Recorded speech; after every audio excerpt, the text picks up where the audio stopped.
Hey there, everyone. This is the reading for lesson 5. I'll be reading chapter 7 of our novel Frankenstein. So hopefully you've already completed the lesson 5 Ed puzzle video. Now I'm going to read with you chapter 7. You'll read chapters 10 on your own.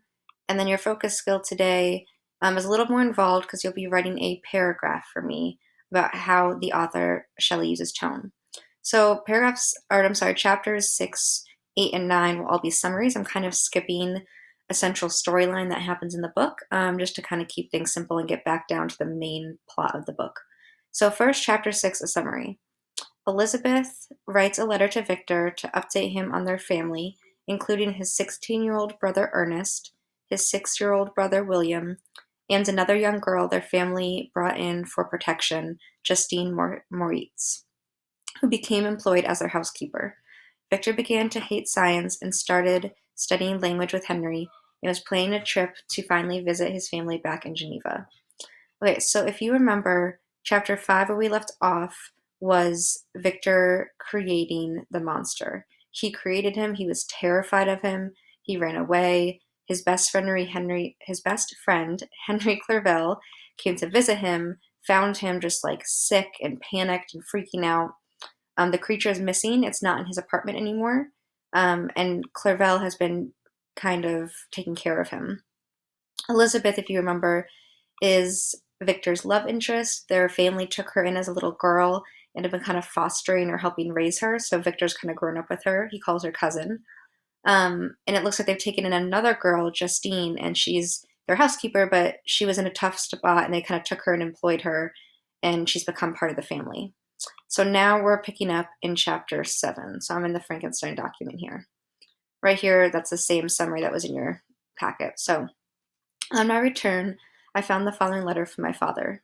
My dear Victor, you have probably waited impatiently for a letter to fix the date of your return to us, and I was at first tempted to write only a few lines, merely mentioning the day on which I should expect you. But that would be a cruel kindness, and I dare not do it. What would be your surprise, my son, when you expected a happy and glad welcome, to behold, on the contrary, tears and wretchedness? And now, Victor, can I relate our misfortune? Absence cannot be rendered you callous to our joys and griefs. And how shall I inflict pain on my long absent son? I wish to prepare you for the woeful news, but I know it is impossible. Even now your eyes skim over the page to seek the words which are to convey to you the horrible tidings. William is dead.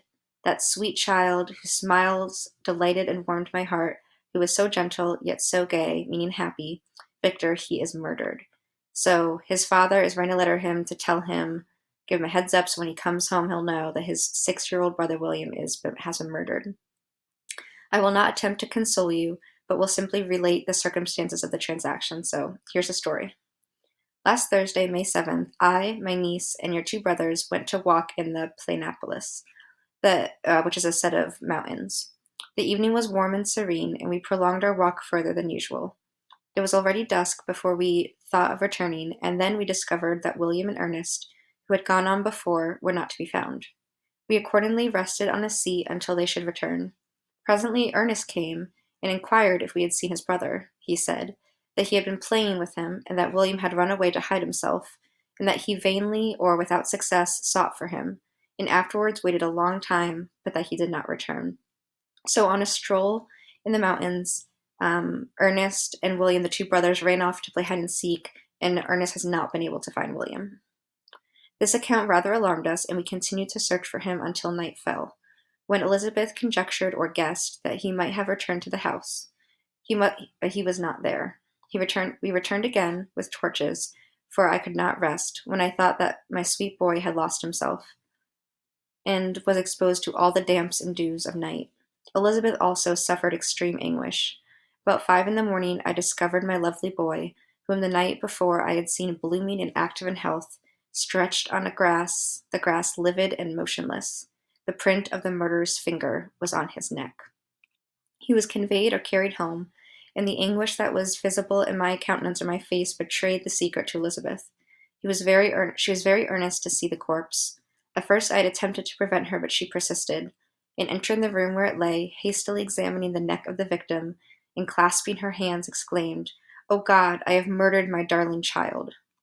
So William was found dead in the woods. It looks like he was strangled to death.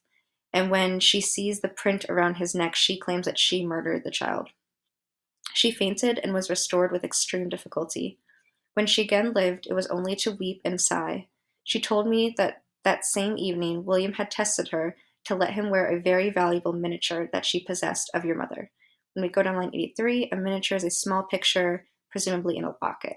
So if you remember, their mother had died when William was very young. So this is a little picture of the mother, and William was kind of teasing and he wanted to have the locket.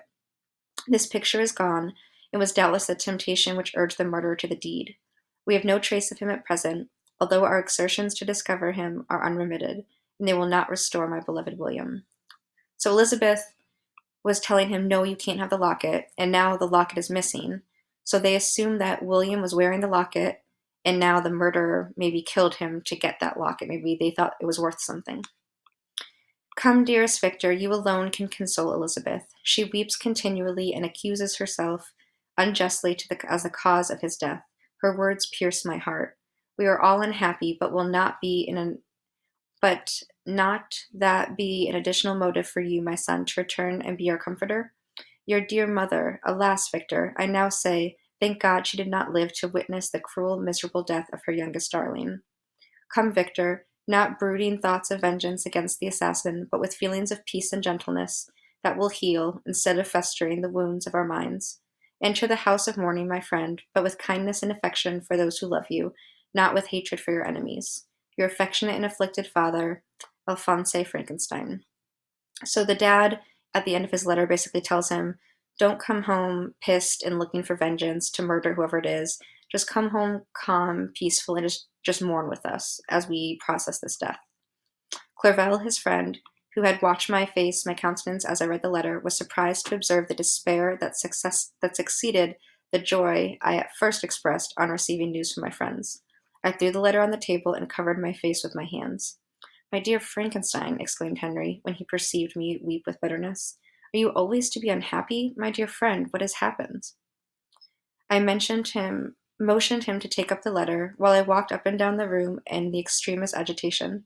Tears also gushed from the eyes of Clerval as he read the account of my misfortune. I can offer you no consolation, no comfort, my friend, said he. Your disaster is irreparable. What do you intend to do?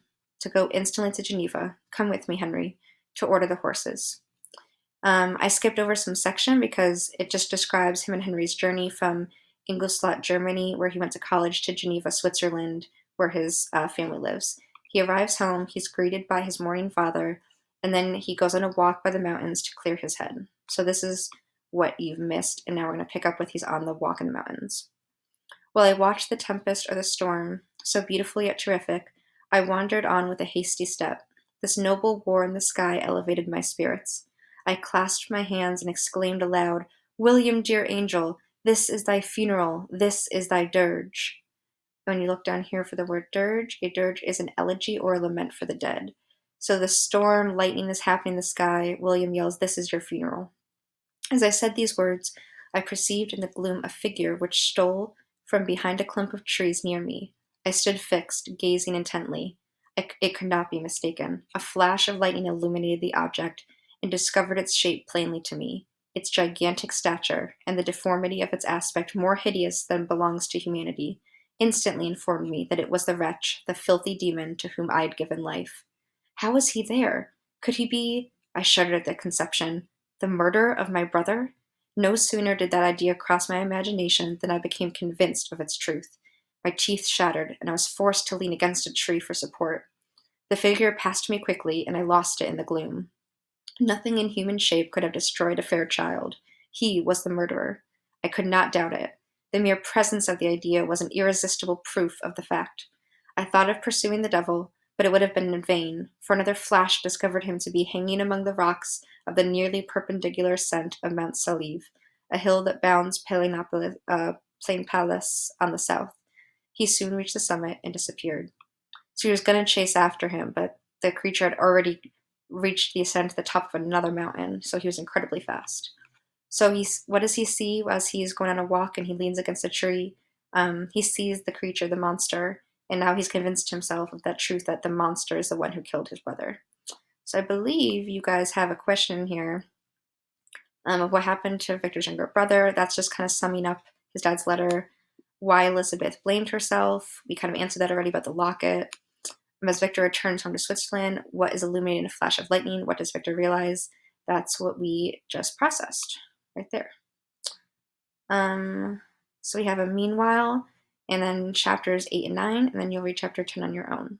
So the end of, I'm sorry, where did I finish? I have 2 more paragraphs. I remained motionless. The thunder ceased, and the rain still continued, and the scene was enveloped or surrounded in an impenetrable darkness. I revolved in my mind the events which I had until now sought to forget, the whole train of my progress towards the creation, the appearance of the works of my own hands at my beside, its departure. 2 years had now nearly elapsed since the night on which he first received life. And what was this his first crime? And was this his first crime? Alas, I had turned loose into the world a depraved wretch, whose delight was in carnage and misery. Has he not murdered my brother? Carnage, I come down here to mean slaughter and massacre. So now we learn that 2 years has passed since he first created the creature, and now he says that he delights in carnage and misery. No one can conceive the anguish I suffered during the remainder of that night, which I spent cold and wet in the open air. But I did not feel the inconvenience of the weather. My imagination was busy in scenes of evil and despair. I considered the being whom I had cast among mankind, and endowed with the will and power to effect purposes of horror, such as the deed which he had now done, nearly in the light of my own vampire, my own spirit let loose from the grave, and forced to destroy all that was dear to me.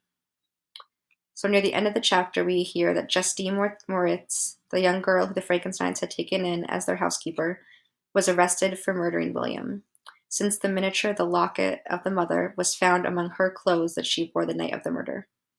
Victor told his father and eldest brother Ernest that he knew for a fact Justine was not the murderer, but he couldn't tell them who it was out of fear that they would find him insane.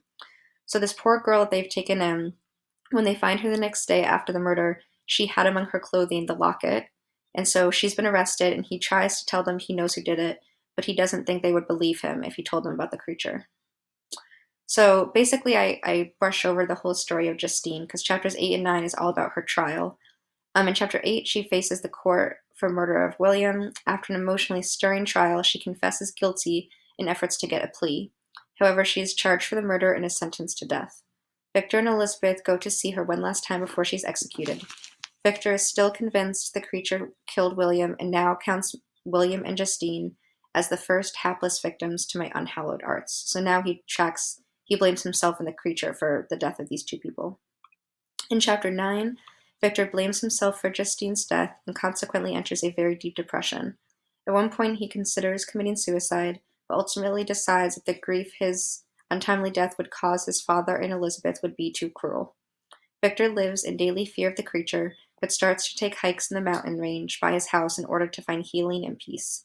At the end of the chapter, Victor is on a hike up the mountains. So he's staying at home, he's processing all of this, he's hit a very low point, he's trying to take care of himself, he goes on long walks, and chapter 10 you're going to pick up with him coming to the top of an ascent, and you are going to get to see him finally meet and talk to the creature. So you are going to read chapter 10 on your own, and while you're reading chapter 10, you want to constantly be thinking about what adjectives you could use to describe the overall feeling or mood of the piece. That's going to help you with your focus skill paragraph. If you need any other help, please feel free to reach out via email, Instagram, or Google Classroom anytime.